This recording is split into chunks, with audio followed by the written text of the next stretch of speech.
What if the face of a stranger could pull you back into a past you never knew? And a future you never asked for? What if the person who seems to see you the clearest is hiding a truth that could shatter everything you've built from the ground up? She doesn't believe in miracles.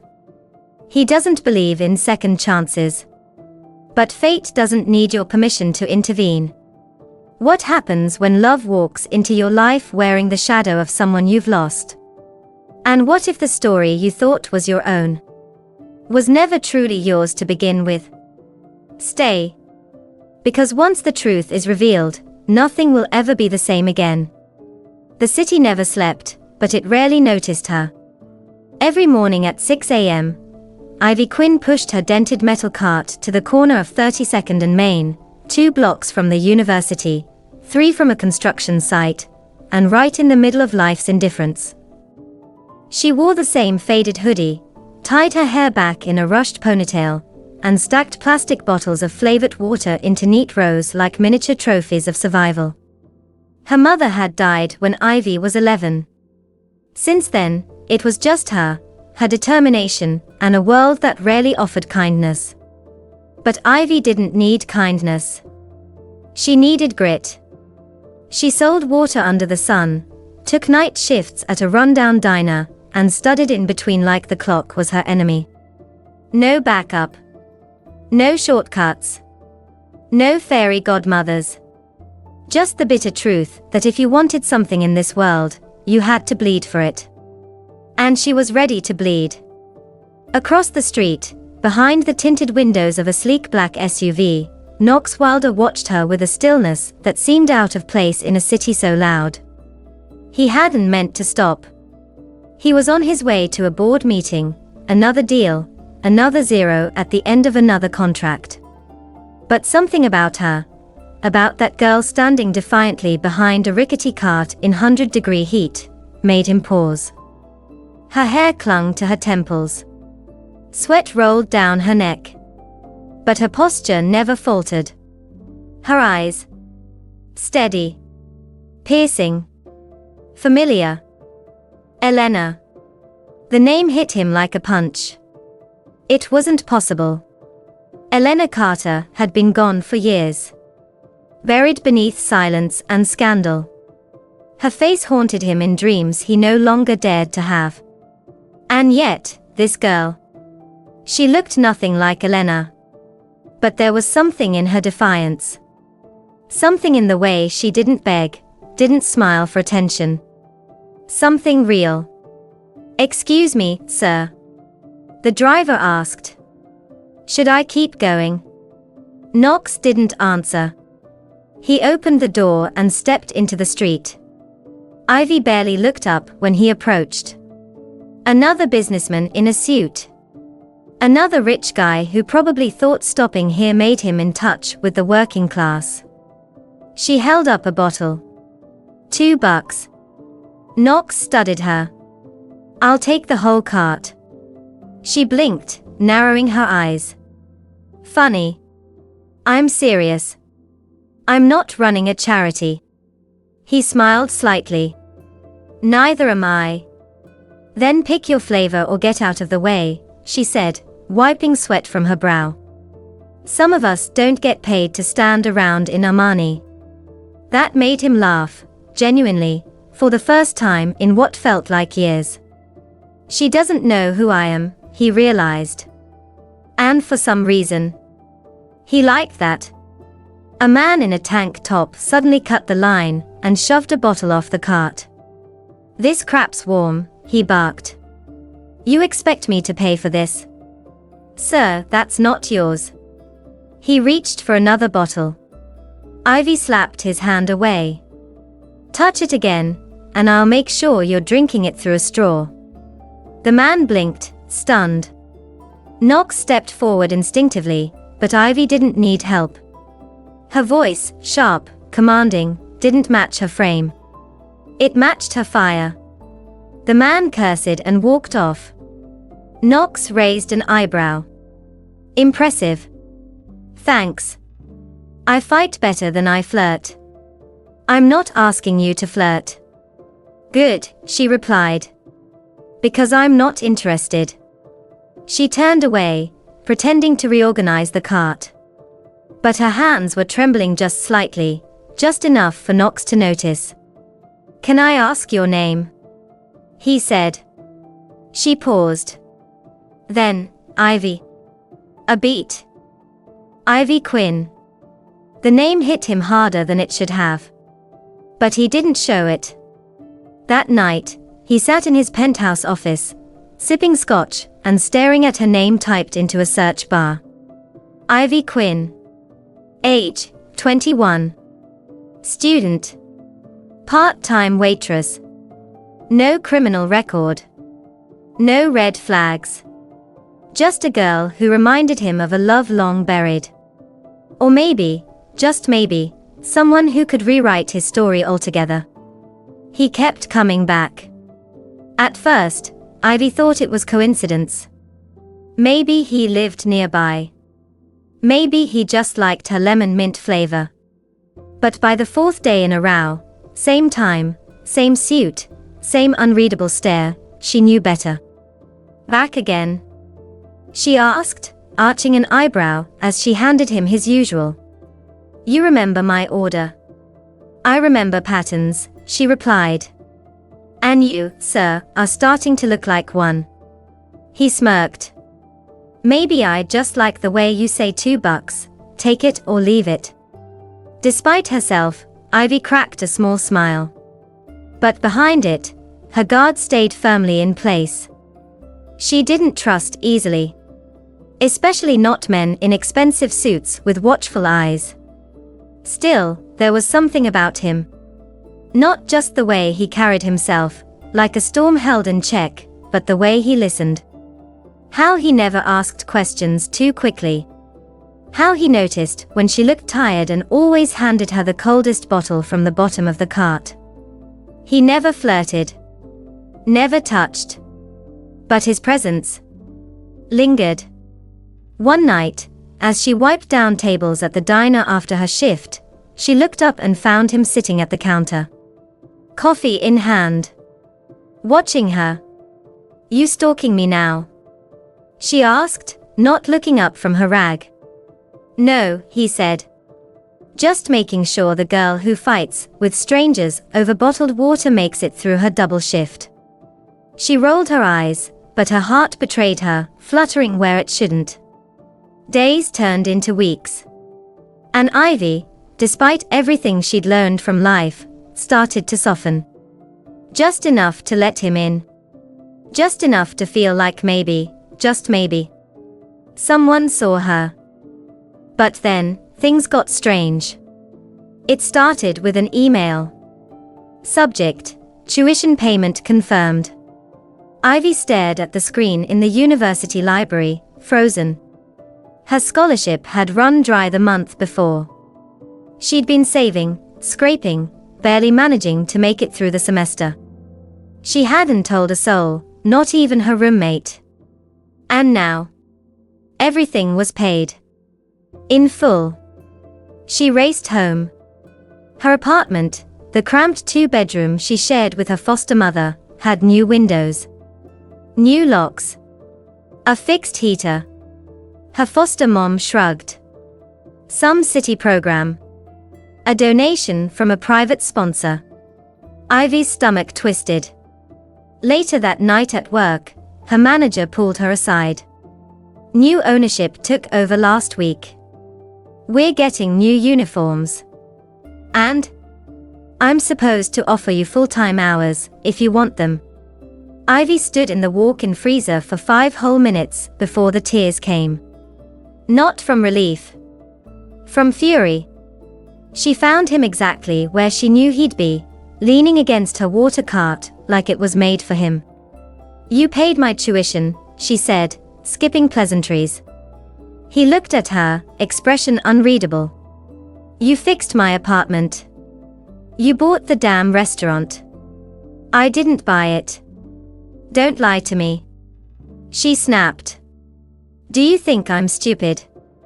That I wouldn't notice when my entire life magically improves overnight? Silence.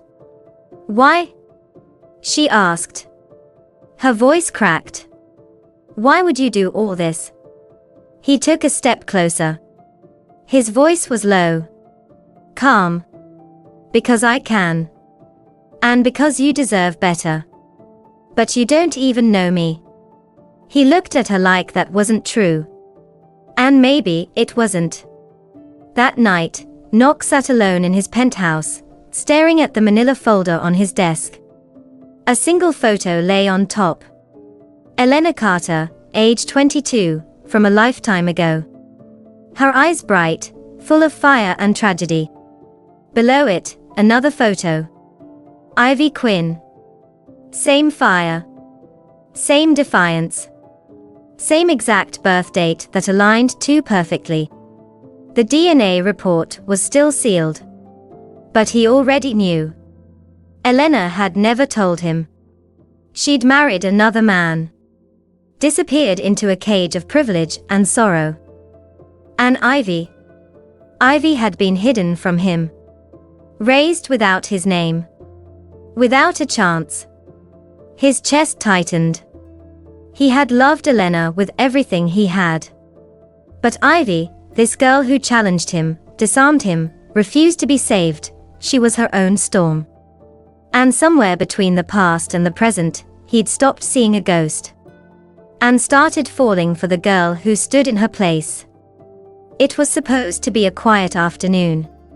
Ivy had stopped by Knox's office to drop off lunch, a simple gesture, the kind she never thought she'd be the kind of woman to make. The receptionist was out, the office door slightly ajar. She stepped in, humming softly, expecting him to be in a meeting. What she found froze her breath in her lungs. A photograph. Old. Faded at the edges. Resting in a glass frame on the corner of Knox's desk, almost hidden behind a stack of reports. But Ivy would have recognized that face anywhere. Her mother. Elena. The world tilted. Her fingers shook as she picked it up. Her mother looked young in the picture, smiling, alive in a way Ivy barely remembered. And standing beside her was Knox. Younger. But unmistakable. She stared at the photo, heart pounding, memories flashing like lightning. Her mother's cryptic silences, the nights she cried over nothing, the way she always tensed up at the mention of the Carter name. He knew her. Not just knew her, loved her. The door opened behind her. Knox stepped in, casual, unaware. Until he saw what was in her hand. And his entire body went still. You knew her, Ivy said, her voice sharp, disbelieving. You were with her. He didn't deny it. Ivy. You knew. All this time, and you didn't say a word. Knox's voice was quiet. I was going to. I just didn't know how. She laughed, cold, bitter. So what was I? A replacement? Some living echo of the woman you lost? No, he said instantly. You are nothing like her. Oh, that's comforting, she snapped, the tears burning now. Because you keep a picture of her in your office, and you just happen to show up in my life out of nowhere, paying off my tuition, fixing my apartment, watching me like I'm some second chance. I didn't plan this, Knox said, stepping forward. I didn't even know who you were when I met you. But when I found out, everything made sense. Why I couldn't stop thinking about you. Why I wanted to protect you. She shook her head, eyes filled with betrayal. So what, Knox? You loved my mother, and now you think loving me makes up for losing her. He was silent. And that silence said everything. I asked you once, she whispered, why you helped me. And you looked me in the eye and told me it was because I deserved better. Her voice cracked. But the truth is, you were just rewriting an old story. Trying to fix the ending. Ivy. Do you even love me? Or just her reflection? Knox's voice was raw now. I love you, Ivy. You? Not Elena. Not some memory. You? But she couldn't hear it. Not now. Not like this. Then you should have trusted me with the truth. She set the photo down like it burned her, and walked past him without looking back. That night, Ivy packed a bag and disappeared. No note. No call. No goodbye. And for the first time in years, Knox Wilder, the man who had lost so much, felt the familiar, searing ache of losing something all over again. Only this time, it was worse. Because this time, he had no one to blame but himself. Days turned into weeks, and Ivy didn't hear a word from him. No calls. No texts. No mysterious payments suddenly clearing her bills. For the first time in months, everything was quiet. And that silence, it wasn't relief. It was a weight. Heavy. Strange. She tried to bury herself in her routine again. Morning shifts behind the water cart. Evening lectures at the university. Late nights at the diner. But something had shifted. The world looked the same. She didn't. Then, one morning, she arrived at her usual spot on 32nd and Main and froze. Because there, standing awkwardly beside a second cart, was Knox Wilder. In jeans. In a faded black t-shirt. And a baseball cap that did nothing to hide who he was. Her billionaire. Wiping down the cart. Stocking the bottles. Looking. Completely, absurdly out of place. And completely, absurdly present. She stood there, stunned. What the hell are you doing? He turned, his smile sheepish but real. Trying to figure out how you stack these without them collapsing. You're serious? He nodded. I figured if I couldn't fix things with money, maybe I could try showing up instead. You don't belong here. No, he said, but you do. And I wanted to understand why. She stared at him, this man who once lived in penthouses and private jets now struggling to peel a sticker off a cooler. It would have been funny if it didn't hit so hard. Knox glanced at her cart. I'm charging $5 a bottle. Supply chain excuse. Hope that's okay. She rolled her eyes.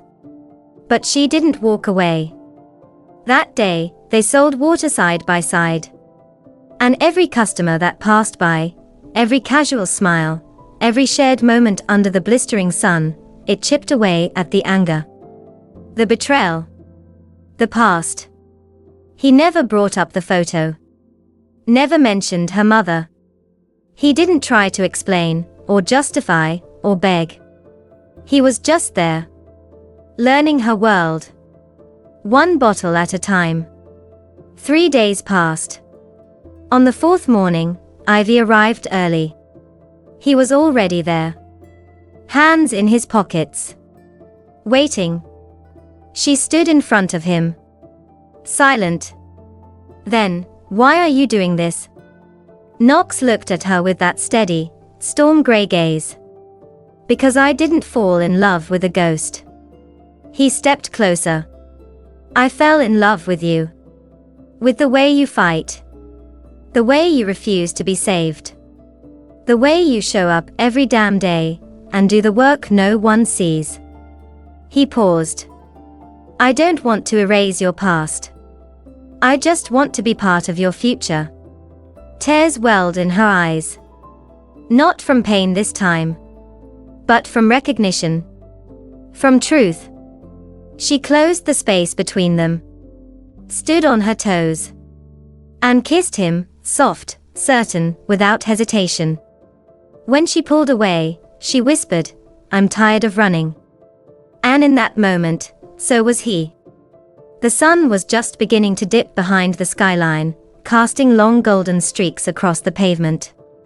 The city hummed around them, cars, chatter, distant music, but in this little corner of Manhattan, everything felt still. Knox stood beside Ivy at the intersection of 32nd and Main, the place where it had all begun. Where the world had tried to keep them apart. Where fate had decided otherwise.